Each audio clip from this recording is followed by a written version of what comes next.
બારડોલી લોકસભા બેઠકના ભાજપના ઉમેદવાર પ્રભુભાઈ વસાવા એ વ્યારાના શબરીધામ મેદાન ખાતે પોતાના સમર્થકો અને પાર્ટીના હોદ્દેદારોની ઉપસ્થિતિમાં જાહેર સભા યોજી હતી અને ત્યાંથી સમર્થકો સાથે રેલી સ્વરૂપે જિલ્લા કલેક્ટર કચેરીએ પહોંચ્યા હતા અને પોતાનું ઉમેદવારી પત્ર ભર્યું હતું।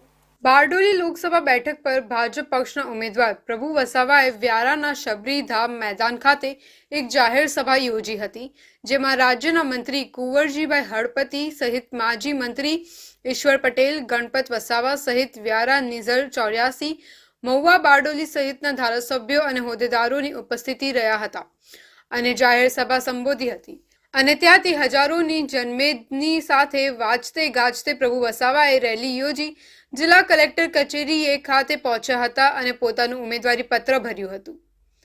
પ્રભુભાઈ વસાવાએ મીડિયા સમક્ષ નિવેદન આપતા જણાવ્યું, પાછલા 10 વર્ષમાં મેં મારા સંસદીય વિસ્તારમાં પ્રજાના હિતમાં કામો કર્યા છે।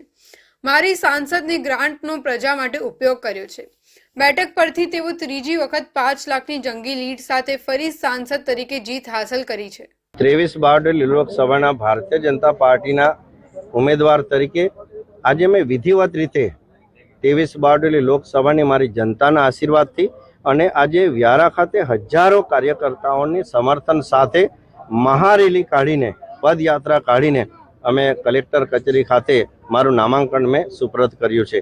કાર્યકર્તાઓની જે રીતે મહેનત દેખાય છે અને નરેન્દ્રભાઈ મોદી સાહેબના નેતૃત્વમાં આખા દેશની એક પ્રજા કલ્યાણકારી યોજના કે દેશના સર્વ સમાજ સ્પર્શી વિકાસ, સર્વવ્યાપી વિકાસ અને દેશના સર્વાંગી વિકાસ માટે ઐતિહાસિક નિર્ણયો કરીને દેશને વિકાસની નવી ઊંચાઈ પહોંચાડી છે।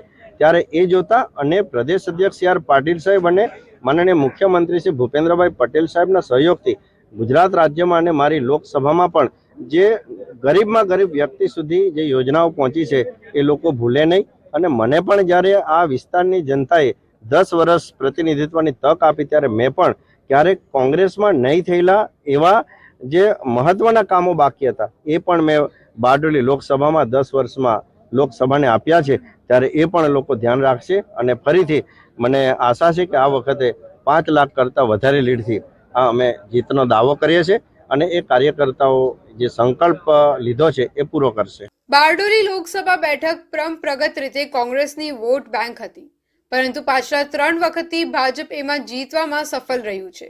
ત્યારે આ વખતે અમરસિંહ ચૌધરીના પુત્ર સિદ્ધાર્થ ચૌધરીને ચૂંટણી મેદાનમાં ઉતારાયા છે। ત્યારે જનતાનું સમર્થન કોને મળે છે એ તો ચૂંટણી પરિણામો બાદ જ સામે આવશે।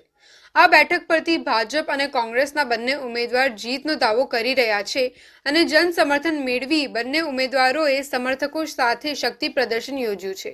ત્યારે છેલ્લા 1 દાયકાથી ભાજપનો ગઢ બનેલ બારડોલી લોકસભા બેઠક પર કોંગ્રેસને લોક સમર્થન મળશે કે પછી ભાજપના કમળને ફરી ભવ્ય જીત તે હવે આવનાર મતદાનમાં જોવાનું રહ્યું।